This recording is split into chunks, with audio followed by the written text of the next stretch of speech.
Welcome to Daddy's Pet Talk. Ikaw at ang pet mo, ang bida rito.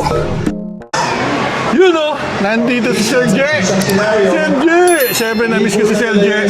Dahil si Sir J po yung nakakali natin po sa, siyempre doon sa SMX Convention. Siyempre Sir, pwede mo bang ipakilala ang iyong sarili ulit sa atin para malaman ng ating mga kapeto? So ayan, hello everyone. My name is Je or Jerwel Angelo Mahinay. So ayan, nandito naman si Kuya.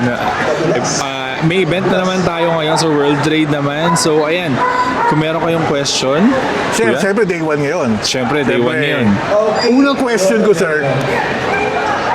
Itong nagkikaw kayo ba nang bibili talaga nito? Yes po, yung mga binibenta namin, kami mismo ang nagpo-produce niyan. Meron kami mga certain location na pinag-aalagaan talaga. Sir J, kailan mo nalaman na gusto mo mag-breed? Kailan ka, yung itong passion na to, kailan mo nag-umpisa? Actually, bata pa talaga ako, animal lover na ako. Pero, syempre, nung bata ako, wala naman akong budget niyan eh.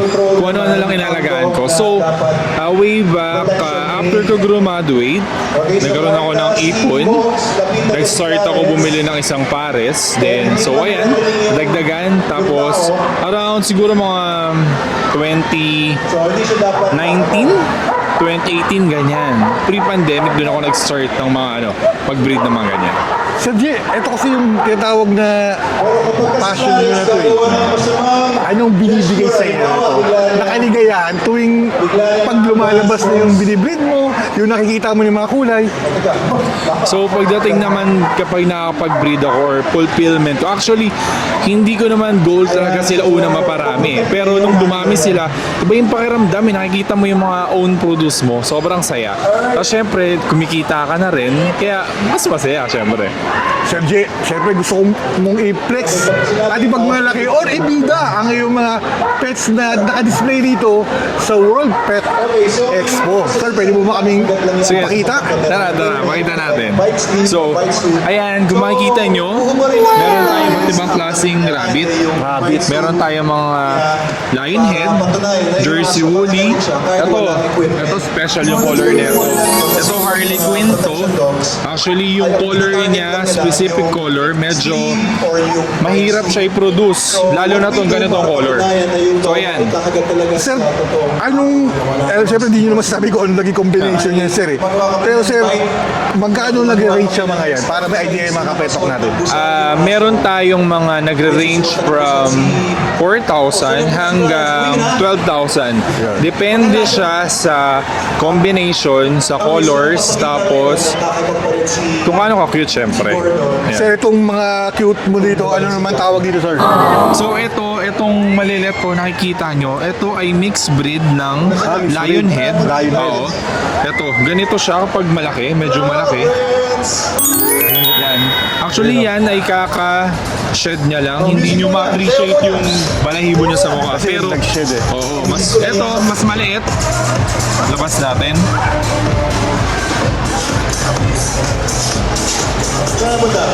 Okay, So ayan. Ganito ka cute. Lionhead. Ito sir, magkano nag-range to?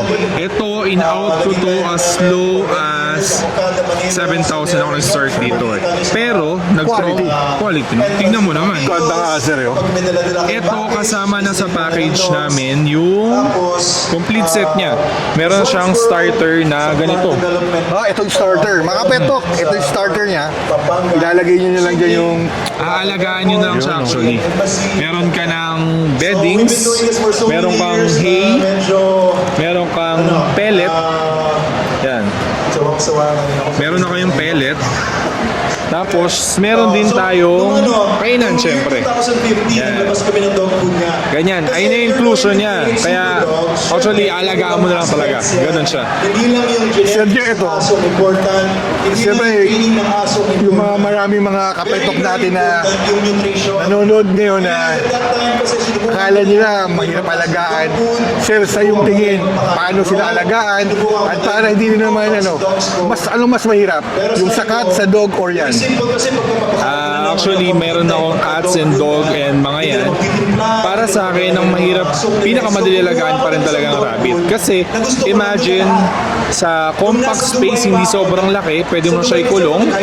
Tapos, kung gusto mo naman i-free roam, natuturuan din sila tulad ng pusa at aso. Kung dudumi, isang lugar lang.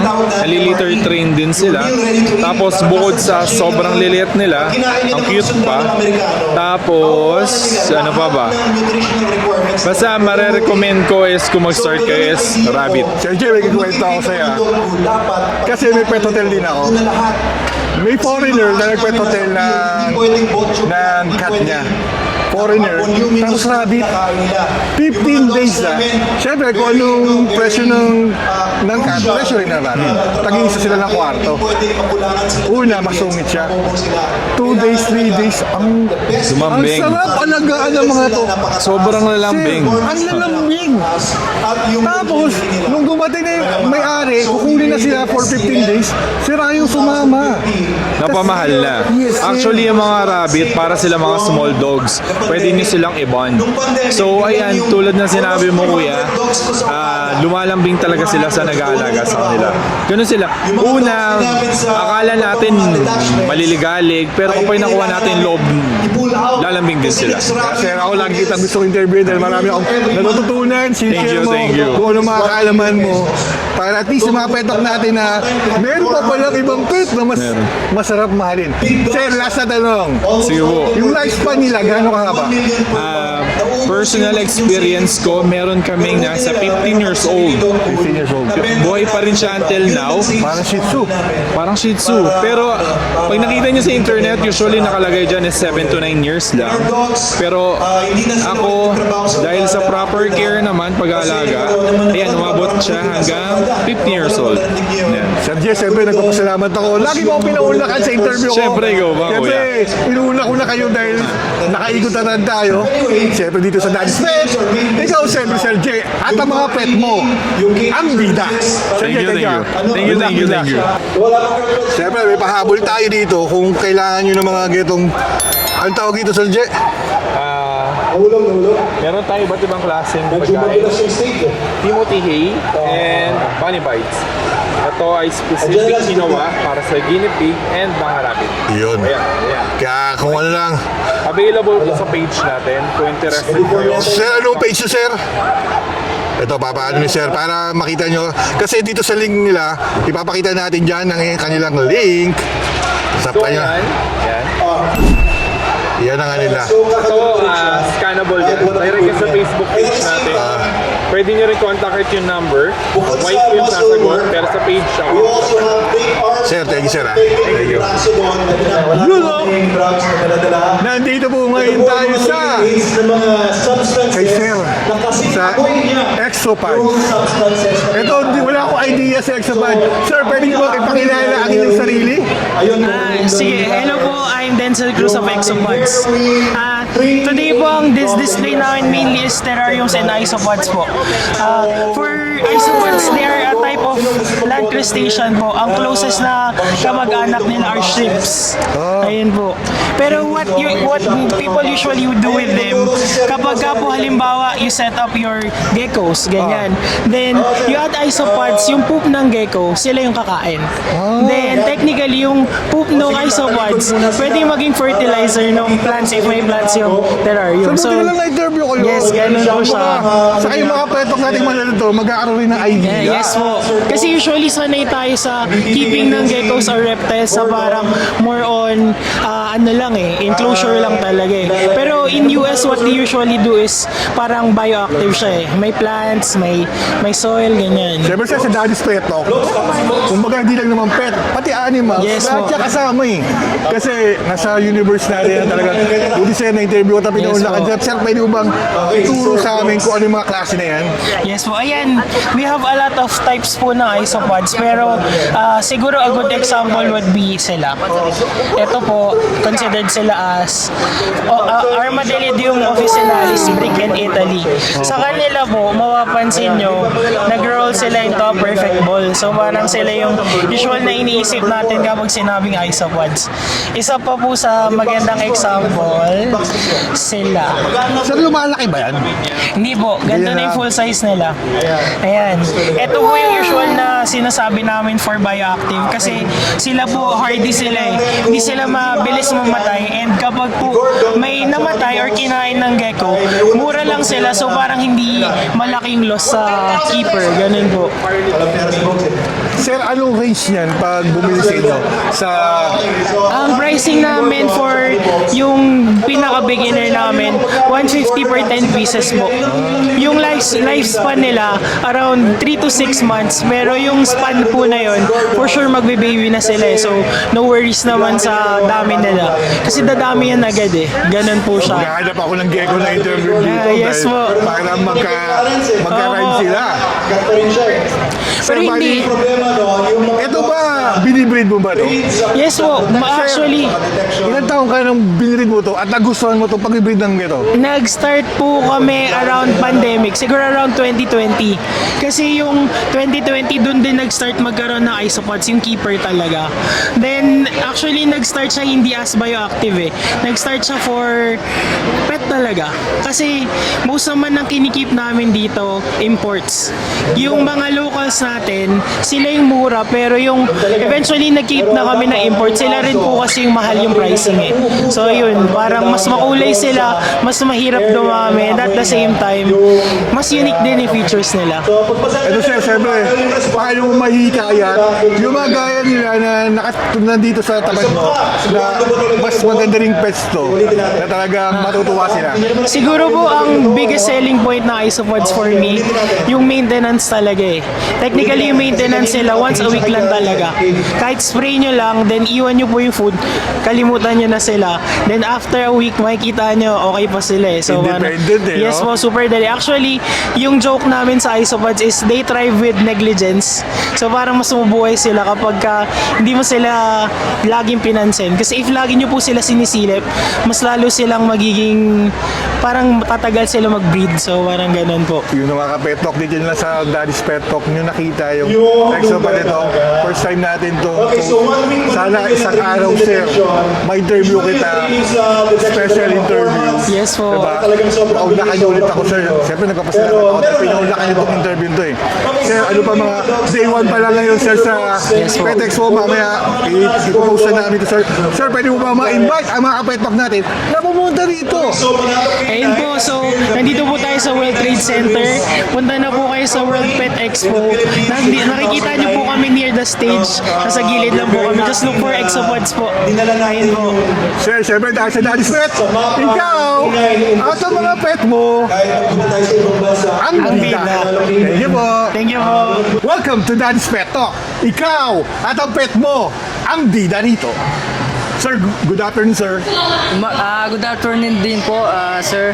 Sir, ano bang pangalan nyo para malaman ng mga pet talk natin kung sino ang hamster na to? Ako po si Dan Angel Nugid. Taga Quezon City. Sir Dan. Yes, Sir Dan, pwede mo bang i-flex at ibida kung anong meron ng hamsteri? Yes po. Meron po tayong mga iba't ibang uri dito ng hamster. Ito po ay teddy bear hamster. Ayan. Meron din tayong mga dwarf. Yung mga maliliit po nating hamster. Ayan sir. Kung makikita nyo,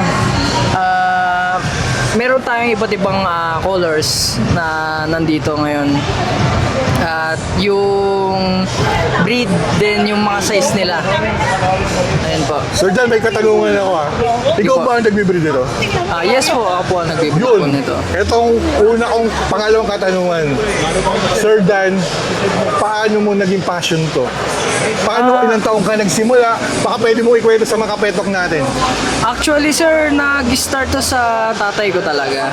Then, binigyan yung tatay ko ng isang piraso and then bumili lang po siya ng partner. Then, ayun na po, nag-start na siyang dumami. Then, nag-start na rin po kami sa selling. Ayun po yung nangyari sa pagsisimula ng hamster. Ilang taon ka na kahiligan mo to, sir? Nung una, sir, nag-start po kami nung 2014. 2014 Ilang taon po. ka nun? Hindi ko na ba, ay, 2014, mga 14 years old po ako. Batang bata. Then, tumigil lang po kami. Then, 2024 po nag-start po kami. Ito, sir, ano yung mga to? Pwede mo may paliwanag. Ito po yung bao, sir. Coconut hide. Ito po ay, Para hiding place nila. opo, hide. Kadalasan, sir, yung mga dwarf natin, dyan na sila nanganganak. Ito, sir, magkano range ng mga to? Yung nandito ngayon naka-display. Price range po ng hamster natin dito ay 800 to 1,500. Sir, yung lifespan nila? Gaano katagal yung lifespan nila? Sa Syrian po, ito po mga Syrian natin.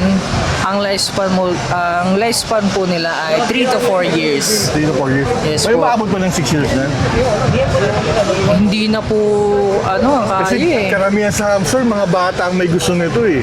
Kaya nga Diba? po, meron po kami pinakamatanda, magpo 4 years na yung hamster namin. Yun ay golden hamster. Si Tatang. Shoutout kay Tatang, guys. Madali lang mapakainin to, sir, tomato. Yes po, madali lang po. Pero pwedeng twice a day or once a day, pwede. Then, bigyan na lang ng mga treats like malunggay, carrots. Sa inyo hanggang doon? Ito po sa ibang part na po ito eh. Sir, pwede mo ba ma-invite ang ating mga petok kasi today is day 1 para pumunta sila dito sa day 2, day 3, day 4. So ayun guys, ini-invite ko kayo sa Hamstery. Dito po kami sa World Pet Expo. Makikita nyo po ang iba't ibang uri ng mga hamster dito and mga iba't ibang mga exotics na din. Like Sure. guinea pigs, mga ganyan. Siyempre, ito lagi sinasabi ko sa mga kapetok na nanonood sa atin sa YouTube, sa Amerika, sa Japan, sa Middle East, doon natin ito pinopost eh. Kung anong nakikita ko ngayon, sana makita nyo rin kung gaano kaganda ang mga nandito. Maraming salamat, Sir Dan, ha. Pinaunla ka mo tong interview. Maraming salamat din po. Baka may gusto ko i-shoutout dyan. Shoutout po sa girlfriend ko, ayan, si Hello, hi, Gwen ma'am. Castillo. Then yung pinsan ko, Kuya Jeff! Kuya Jeff, eto, pinsan ko po ito. Ayan. Siya po ay nagsisimula pa lamang. Welcome na welcome sa hobby. Siyempre, sa ulitin, sir, sana ma-interview ko kayo sa mga susunod na mga summit at mga Pet Expo. Dahil sa Daddy Sweat, kayo at ang mga pet nyo ang bida rito. Thank you po. Thank you po. Yun o, nandito ngayon tayo sa mapalupit na idol natin. Si Sir Sam Walastig, oh. Sir, pwede mo ba pakilala ang iyong sarili? At siyempre yung napakaliit mong pet. Sa mga hindi pa nakaka-subscribe, please subscribe. Sam Walastig, hindi, biro lang. Sam Walastig nga po pala, andito ako ngayon sa World Pet Expo, sa World Trade Center. Guys, pumunta kayo sa amin, may booth kami. Walastig Pets, yan. Makakakita kayo ng una sa Pilipinas na multivitamins plus prebiotic, probiotic, and postbiotic. At ang tanggal ng garapata na 3-in-1. Tatanggalin ng garapata sa katawan ng aso mo. Tatanggalin ng garapata sa kapaligiran kasi panglinis na rin.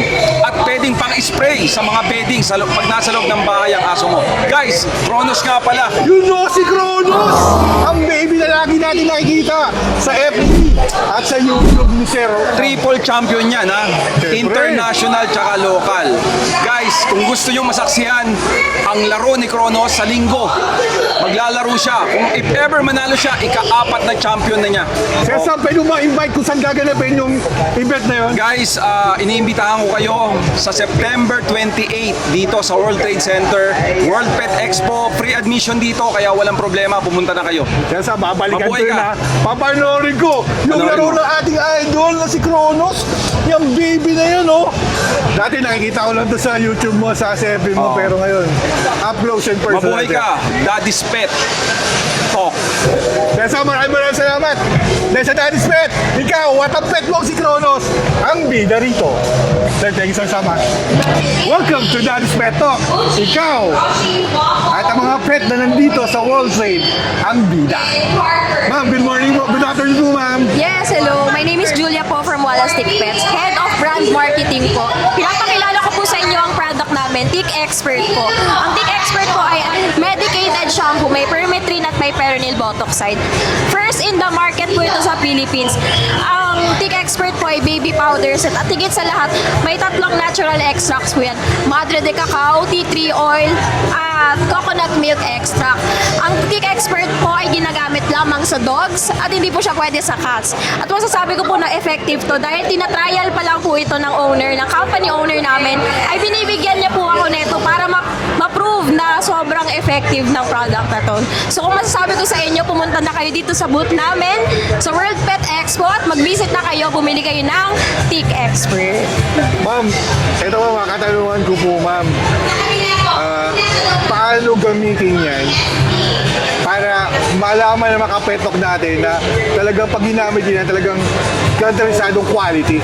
Ang paggamit po ng Tick Expert is syempre kailangan nyo po munang, hindi naman po ito magic, di ba? Kailangan po natin itong ibabad sa ating aso. Kailangan po natin siyang ibabad ng 10 to 15 minutes po kung talagang heavy infested ang dog nyo. Pero kung medium infestation lang po, pwede na po tayo sa 5 to 8 minutes. After naman po nun, syempre, expect po natin na yung mga kapaligiran yan ay meron po mga garapata or meron po yung mga itlog ng garapata. So mas better po, pwede po yan kasing dual action po si Tick Expert. Ang Tick Expert po kasi natin, pwede po siya ihalo sa tubig para ipapang balde sa ating garahe. So kung pagtapos niyo po siya paliguan yung inyong aso, pwede niyo po siyang ipang balde para super sure na mawawala po yung garapata niya. Ma'am, kasi sa Walastic Pet, siyempre pantayin nila Sir Sam Wallace siya sa Yes. kanila Kronos. May idea na ako dito eh. Siyempre sa mga manonood, ito ang Walastic Pet na ginagamit nila Sir Sam sa vlog nila. Yes, opo. Kaya quality is quality talaga maganda. Pag nakita nyo yung mga alaga ni Sir Sam, talagang napakaganda Opo. talaga. Sobrang quality po talaga ng product ng Walastic Pets. At meron po kami dito Healthy Coat Odor Eliminator. Ma'am, itong mga ito, ma'am. Mga magkano price range nito, ma'am? Bali, Pamilya. ito po, ngayon dahil nandito tayo sa World Pet Expo, 300 pesos na lang po. Pero 300 kapag lang. sa online po, ito po ay 380 pesos. So ngayon po dahil nandito tayo sa World Pet Expo, meron po tayong pa-discount. At pinapakilala ko rin po itong Itch Relief, Skin Support at Flake Free Coat. Ito po yung mga bago naming produkto na darating na, malapit na malapit na. Malapit na po namin itong ilabas, so abangan nyo po. Siyempre, mga kapeto, sa Daddy's Pet natin, sa pet shop natin sa Cubao, mag-display na rin tayo nito. At kinausap na rin tayo nila Sir Sam. Mag-display tayo para, lalo na malapit dyan sa Cubao, dadalhin namin Yun. ang Walastic Pet sa Daddy's Pet. Yun. So guys, abangan nyo po sa pet shop ni Sir ang aming mga produkto. Ang Odor Eliminator, Itch Relief, Skin Support, Flake Free at Healthy Coat. So guys, 4 years na ang Walastic Pet. Supportahan nyo po para mas lalo pang mag number 1 sa TikTok shop ang Healthy Coat at Odor Eliminator. Ma'am, maraming salamat. Pinauna ka mo itong interview ko. Dahil sa Daddy's Pet, ikaw at ang mga pet na nandito sa World Trade, ang bida. Thank you, ma'am. Thank you Ma'am, po. baka may gusto ko shoutout. Shout out po sa family ko. Hello sa inyo. Sabi kay Sir, Sir. Sir, kaway naman yan, Sir. Ma'am, maraming salamat po. Thank you, ma'am.